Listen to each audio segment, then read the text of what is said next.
बताइए कैसे हो आप? अल्लाह का करम है। आप सुनाइए, खैरियत से हैं आप? ठीक है। मैं ठीक हूँ नादिर, मैं आपको इतना पसंद करता हूँ। मैं अभी आपका शो देख रहा था अभी। एक नए दौर का आगाज हो रहा है। पाकिस्तानी और इंडियन एक्टर्स और एक्ट्रेस एक दूसरे के करीब आ रहे हैं। इमरान अब्बास की फिल्म की प्रमोशन के लिए अमीषा पटेल इंडिया से दुबई पहुंची इमरान अब्बास के लिए। आगे चल के हम आप लोगों को एक और ब्रेकिंग न्यूज़ देंगे कि किंजा हाशमी भी इंडिया की फिल्म में कास्ट हो गई हैं।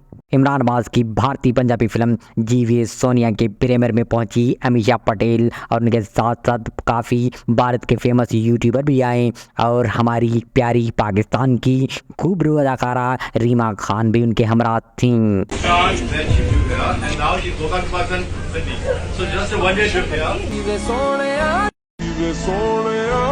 important for people to see because actually we are all one. And इतनी खूबसूरती से, with a lot of emotion, with excellent comedy, with superb dialogues, great music. This is happening. I was crying and crying. मैं इमरान को बोल रही थी कहीं मेरी काजल तो cheeks पे नहीं आने के लिए. I don't like it how we crying if I have to face the media, but it was just so beautiful, and maybe the film didn't have a happy ending, but the box office surely is going to have a very भारतीय controversial अदाकारा राखी सावंत ने पाकिस्तान तहरीक इंसाफ के बानी की हिमायत में नारा लगाते हुए कहा कि वो जब जेल से रिहा होंगे तो वो उन्हें मुबारकबाद देने पाकिस्तान जरूर आएंगी। मैं ये कहना चाहती हूँ कि मैं तो हिंदुस्तान से हूँ, बट मुझे बहुत शौक और दुख लगा कि अवाम एक तरफ है, अवाम की जबान पर सिर्फ इमरान खान पीटीआई, इमरान खान पीटीआई है। तो मुझे बहुत दुख होता है कि एक शरीफ बंदे को पकड़ के जेल में डाल दिया गया है। इतना दुख होता है, इतना दुख होता है। और पूरी अवाम चाहती है कि इमरान खान ही पीएम बने पाकिस्तान से। इंशाल्लाह वो होगा। पाकिस्तानी ड्रामा इंडस्ट्री की अदाकारा किंजा हाशमी भी भारतीय फिल्म में जलवागर होने को तैयार हैं।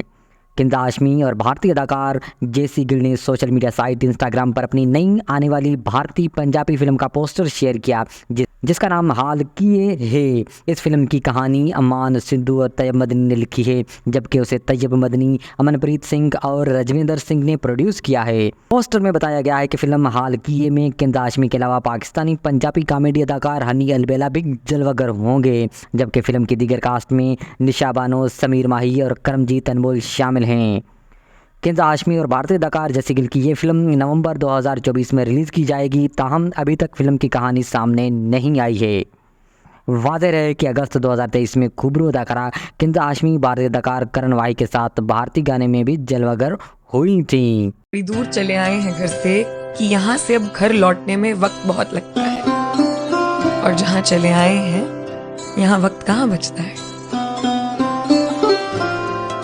अदाकारा और मॉर्निंग टीवी मेज़बान सनम जंग की जानिब से पाकिस्तान छोड़कर अमेरिका मुंतकिल होने के बाद उनकी वहां रोने की वीडियो वायरल हो गई। सनम जंग ने अपने इंस्टाग्राम पर अपनी आपदीदा होने की वीडियो शेयर की, जिसमें उन्होंने परदेश में रहने का दुख बयान किया।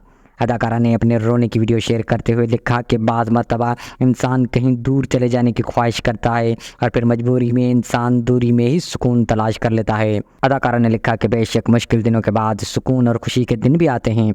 साथ ही अदाकारा ने उन तमाम अफराद के लिए नेक ख्वाहिशात का इजहार भी किया जो लोग ऐसी ही सूरत हाल का सामना कर रहे हैं, यानी वो घर और अपने से दूर परदेश में ज़िंदगी गुजार रहे हैं। अदाकारा को वीडियो में अपने बच्चों के साथ खेलते हुए भी देखा जा सकता है, ताहम वतन और वालिदैन समेत दीगर रिश्तेदारों से दूरी पर वो अश्कबार हो जाती हैं। सनम जंग की मज़कूरा वीडियो पर मुतअद्दिद शोबिज़ शख्सियात की नेक कमेंट्स करते हुए उनके लिए नेक ख्वाहिशात का इजहार किया। ख्याल है कि सनम जंग जुलाई 2023 में पाकिस्तान से अमेरिका मुंतकिल हुई थी।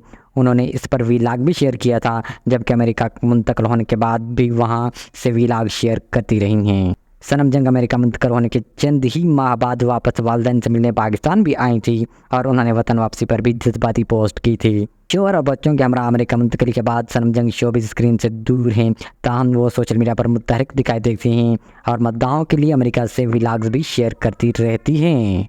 साबिक शोहर की बेटी को प्यार देने पर सायरा यूसुफ की तारीफ़ें।